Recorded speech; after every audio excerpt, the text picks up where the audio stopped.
Hi friends, அனைவருக்கும் வணக்கம்.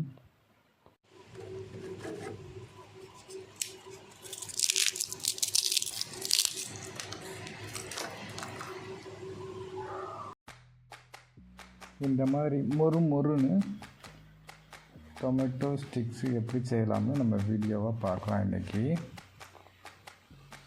நான் 4 டொமேட்டோவை கட் பண்ணி நல்லா கிரேட் பண்ணி வைக்கிறேன். பாருங்கள்,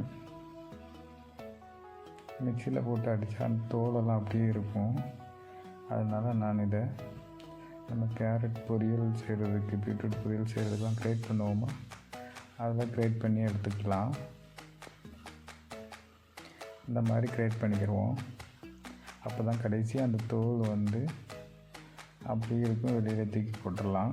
இல்லைன்னா இந்த தோல் அப்படியே இருந்ததுன்னா நல்லா இருக்காது. அதனால் தோல் இந்த மாதிரி கிரேட் பண்ணி வெளியே எடுத்துடலாம்.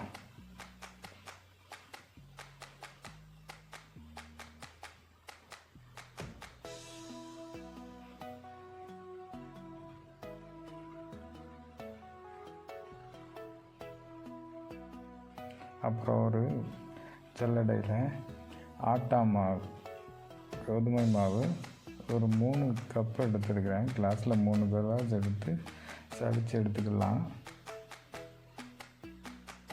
அப்புறம் அதே கிளாஸில் 1 கிளாஸு ரவா எடுத்துருக்கேன். 1 கிளாஸ் ரவை அதே மாதிரி சளிச்சு எடுத்துக்கலாம்.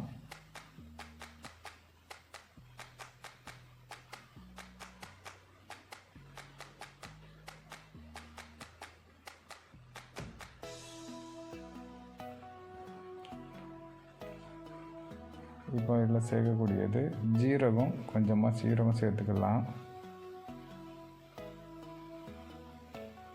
அதோட பிளாக் பெப்பர் பவுடர் கொஞ்சம் சேர்த்துக்கலாம்.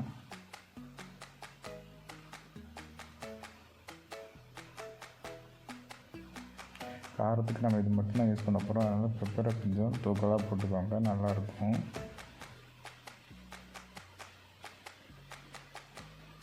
அப்புறம் தேவையான அளவு சால்ட் சேர்த்துக்கலாம். அப்புறமா நம்ம கிரேட் பண்ணி வச்சுருக்கிற தக்காளி ஜூஸை உள்ளே மிக்ஸ் பண்ணிக்கலாம், சேர்த்துக்குவோம்.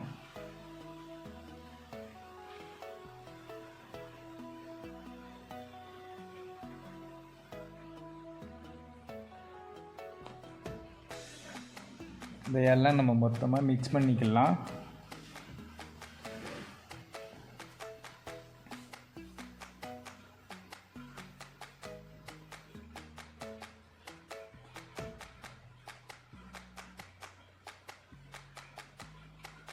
இதோட கொஞ்சமாக ஆயில் சேர்த்துக்குவோம்.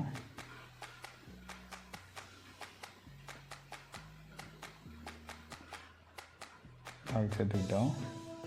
ஆயில் சேர்த்து நல்லா மிக்ஸ் பண்ணிக்கலாம்.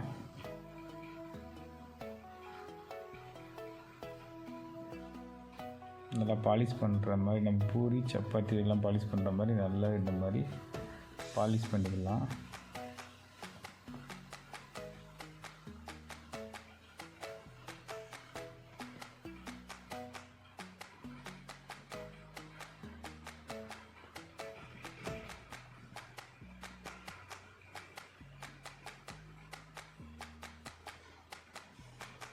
எவ்வளோக்கெவ்வளோ நம்ம பாலிஷ் பண்ணுறோமோ அவ்வளோ தேய்க்கிறதுக்கு ஈஸியாக இருக்கும், ப்ளஸ் கட் பண்ணி வைக்கிறதுக்கு நல்லாயிருக்கும். அதுக்காக இந்த அளவு வச்சு ஒரு பாத்திரத்தை வச்சு மூடி வச்சிடலாம். 5 minutes later.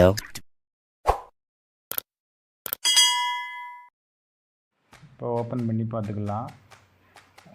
ஊறி போச்சு நல்லா. இப்போ நம்ம இதை சின்ன சின்ன பால்ஸாக உருட்டி எடுத்து தேய்ச்சிக்குவோம்.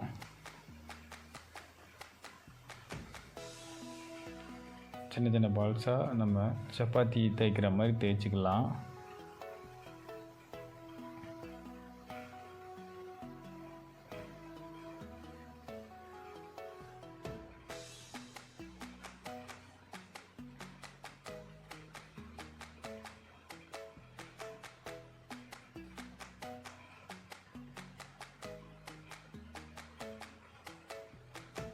இது மாதிரி ஒட்டாத அளவுக்கு கொஞ்சம் மைதா சேர்த்துக்கோங்க. மைதா சேர்த்தா ஒட்டாது. இந்த மாதிரி தேய்ச்சி நம்ம எடுத்துக்குவோம்.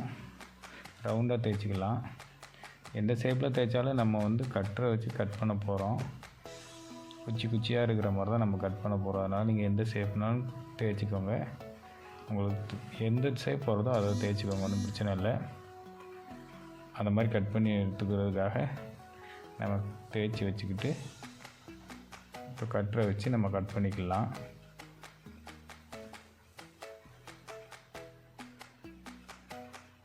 இதை கட்டர் தான் வச்சு கட் பண்ணணும் இல்லை, நைஃப் கூட வச்சு நீங்கள் கட் பண்ணிக்கோங்க.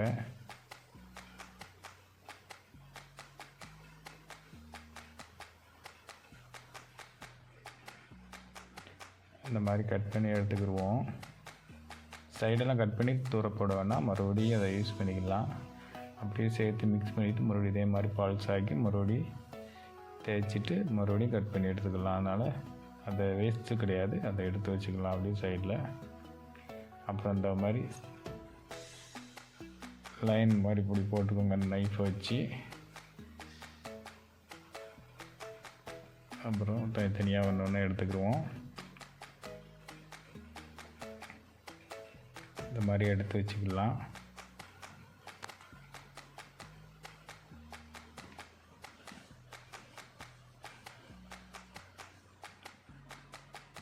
அப்புறம் ஆயிலில் சூடு பண்ணி இதை ஒன்றா போட்டு எடுத்துக்கோ.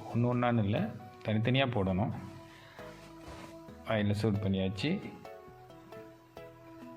அதில் ஒன்றா நம்ம அதை சேர்த்துக்கலாம்.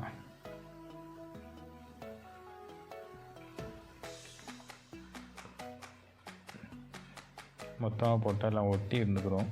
அதுக்கு தனித்தனியாக ஒன்றா போடுவோம். மீடியம் ஃப்ளேமில் வச்சுக்கோங்க, அப்போ தான் கிறிஸ்பியாக வரும். இல்லைன்னா அடுப்பை ஃபுல்லாக ஏற்றி வச்சுருந்திங்கன்னா கறிக்கிறோம். அதனால் மீடியமாக வச்சுக்கோங்க, அது பாட்டில் ஃப்ரை ஆகட்டும். அதுதான் கிறிஸ்பியாக நல்லா கிடைக்கும், மொறுன்னு.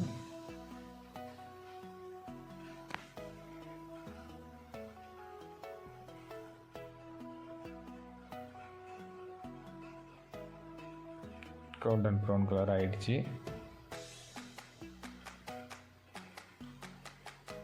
அவ்வளோதான் போதும், இதுக்கு மேலே விடக்கூடாது, கறிக்கிடும், டேஸ்ட் மாறிடும். அதனால் இதே போதும்.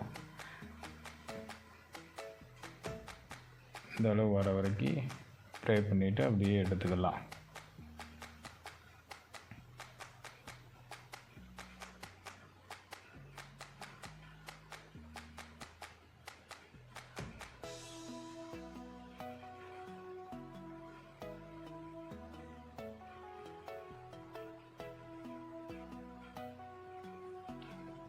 இப்போ அதை எடுத்து ஒரு பாத்திரத்தில் நம்ம மாற்றிக்கிடுவோம்.